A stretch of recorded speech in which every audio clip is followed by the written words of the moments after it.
Now, you wouldn't buy a car without popping the hood and seeing what's inside, right? Same thing with a building. You don't buy a building without a detailed inspection to know exactly what's under the hood. And that's what this video is about today. I'm going to be bringing in one of my key power team members, a contractor that I use on almost all of my renovations. And he's going to take us through step by step what he looks at, what the red flags are, and what the estimated cost of the renovation might be. Now, I say estimated because I mean, how long is a piece of string? You obviously have to understand what the material costs are. I don't want you to use what he says as a benchmark for every single renovation, but the key is getting the right people, doing the right level of inspections, and knowing your numbers before you make an investment purchase. So today we're in Boksburg and we're looking at two buildings. The one behind me is a fascinating story where you can see over my left shoulder one of the units that was burned over 3 years ago and it hasn't been renovated. We will be going through one of those units today and we'll be seeing exactly what the renovation costs are. Otherwise, we'll be spending time outside looking at the gutters, looking at the downpipes, the roofs, the roof trusses. We'll be looking at the fire safety, the water meters, and we'll be looking at all the different elements that you need to be aware of when popping the hood and inspecting whether the engine still runs. Okay, let's go have a look at this unit. So this unit is not in terrible condition. Some of the things that I'm picking up though is painting of the walls. So you can see it's potentially just a bit dirty. Let's move over into the kitchen here. Cupboards definitely need a bit of work. Here you can see that it's rusting terribly here. Tiling is still good. Walls are okay. When you come into the bathroom, also an important aspect of any investment. Now I can see that the walls look fine, the tiles look fine. This is one of those old school geysers, probably 15, 20 years old. This would definitely be in my maintenance roadmap in the next 2-3 years' time. I would look at replacing this because it's not going to last. Then moving into the bedrooms. The bedrooms are not in bad condition. The only main fix here is this door. I would say in summary, this unit would probably cost, you know, in the region of 15 to 20,000 Rand to get it into tip-top shape. And that would be, you know, replacing the kitchen cupboards, not necessarily putting new ones in, but fixing them up and reupholstering them, repainting the whole unit. And with 15 to 20,000 Rand, you're going to pretty much change this unit up and keep a good paying, happy tenant in a good space. Okay, so Vish, we're standing outside this building here. What do you see and what does an investor who's new to the game need to be looking out for? Okay, Lawrence, the first and most important aspect is when walking in and assessing a building from the exterior, the first thing I'd look at the fascia boards. And you can see how the fascia boards have been splitting from the actual roof ridge. You can see the nails are starting to protrude, as well as you can see the watermarks that it's making from rain. So therefore, the water's been overflowing onto the section here. This looks like a patch job.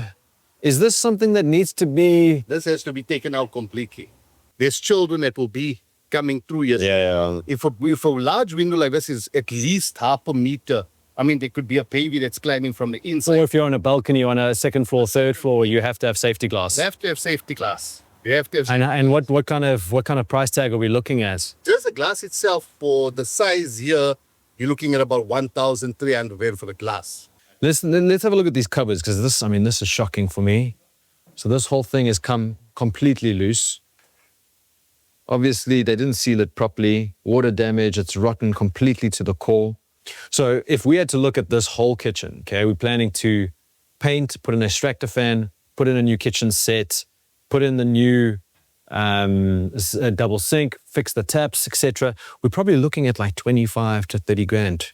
Yeah. A sort of a realistic cost. The realistic cost, you're looking at around about 25, 30,000. Okay, so Vish, we're now in the other unit and we've come across the lounge. There's tiling issues, there's wall issues. Some of the fixtures and finishes aren't great. So let's unpack it. Firstly, what's going on here? Firstly, you can see that this is probably caused by rising damp on the wall next to it, but there's a passageway. So there could be a drain or the gully that could be leaking, which water's coming through here. You can see the tiles just uncracked. It's actually lifted. Yeah. Also, What am I looks feeling a here? bit dry, but it's not that dry, actually. Are you looking for moisture? Is that for them moisture. telling you that's... But you can smell the water. I don't know if you can see. Yeah. If you come into the kitchen here quick, is this also signs again of another potential water issue? That's the water issue. So when you went up, the bathtub should be here. Yeah. I'm seeing a bit of sagging there as well. Let's quickly go up to the bathroom. And this geyser looks old, but I mean, it's still in good nick. This is something that can still last for a while. It will still last because, like I said, they have these elements that are still easily, readily available in, I mean, just to go, being at least 100-liter geyser. A lot of tenants even prefer 100-liter geysers because it's less costly on the electricity. So we're outside another building. Avish, you've picked up some stuff on the roof again, the fascia boards. What do you see here? Look at the fascia boards again. It's create like a bit of a U. So you can see there's gaps. I'm sitting here and I'm looking at a gap between the fascia board and the ceiling. Yeah. Therefore, that unit's definitely going to have water damage in it. Yeah. Ice spills. Yeah, so here we got the water meters. Is there anything you're seeing here, Avish? No, not really, because I see that if there was leaks, we definitely see some discoloration leaking from the bottom of here, that's into the walls. But I do see that they've taken out the shut-off valve switch. Why would they have done that? So they can't carry water. Oh, so the tenant probably... Can probably done it. You know, when you to open, close, these don't have any of the locks on them. Like this one here, still on here in seat. Yeah. Say, but that's gone. That's off there. So if I wanted to now switch off a tenant, they're not paying, and I would then come and cut it here, but the tenant could just come down. Okay. Lock it here. So, But I mean, he's put prepaid meters here to try and control the tenants, but he can't use the switch off valves because the tenant can just come and switch it back on. So this is a complete waste, actually. So this unit is pretty much a skeleton, doesn't have much going for it. So this is a nice case study for us to look at what a terrible unit looks like and what that cost estimate will be. So Vish and I are just going to go through it. We'll highlight anything that we think is a problem. So, well, we're gonna remove all these cupboards. they will have to be removed because the cupboard's sitting where the electricity, I mean, here the allocated space, you can see this would be probably for the fridge. So we would rip these things out. We put a nice kitchen set in. We'd put in 2 double sinks. So will be more, Yeah. because this is a 2-bedroom or 3-bedroom. Yeah, 3-bedroom. So we're probably looking at about 20 grand here, kitchen-wise, okay?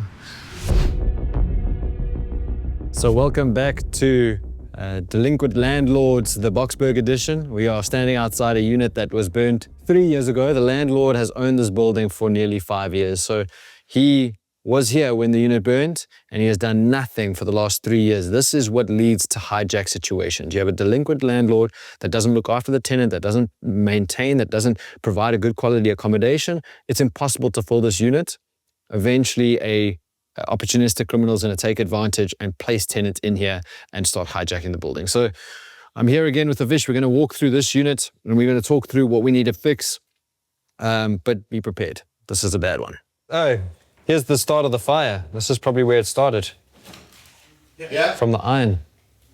The bathtub still looks good. The tiles, the only tiles, and this is not caused from fire, Lawrence, the only tiles that are a little bit of a problem is this. Yeah. Maybe small section. Everything else, it doesn't even look like the tiles are cracked. Yeah. The bathtub still looks like it could just be re-enameled. So another 60 to 70,000 rand unit renovation, and this thing's up and running. Up and running. So that's in a nutshell what you need to be looking at. Number 1, getting a really good contractor who knows the ins and outs of a property. And then number 2, you need to have a checklist. You need to make sure that you're checking each of the elements out, starting from the exterior and the outside, looking at the roof, the gutters, the downpipes, the walls. You're looking at the water meters, the fire safety, the electrical meters, and then going into the internal units, understanding how much work the kitchen is going to need, new kitchen cupboards, new window seals. You have to be able to seal the sink so that there's no water damage, being able to retile, repaint, fixing the bathtub, the bathrooms, re-enameling, all of these different elements. You need to have some sort of checklist function so that you can make sure you're checking all of the boxes. Now, if you want to know how to get this checklist, if you want to have access to my contract, if you want to have somebody like me who's been in this game for over 10 years and has successfully achieved financial freedom through property, consider joining my coaching program. The link to apply is in the description below. If you want to see the full unfiltered video where we go through each unit and Avish gives us the exact price points of what each thing will cost and what red flags he, as an experienced builder with over 20 years of investing experience in this market, if you want to see the full version of this video, subscribe to my membership product, because that is where I have my exclusive behind the scenes content. That's where you get the extra value. Until next time, happy investing.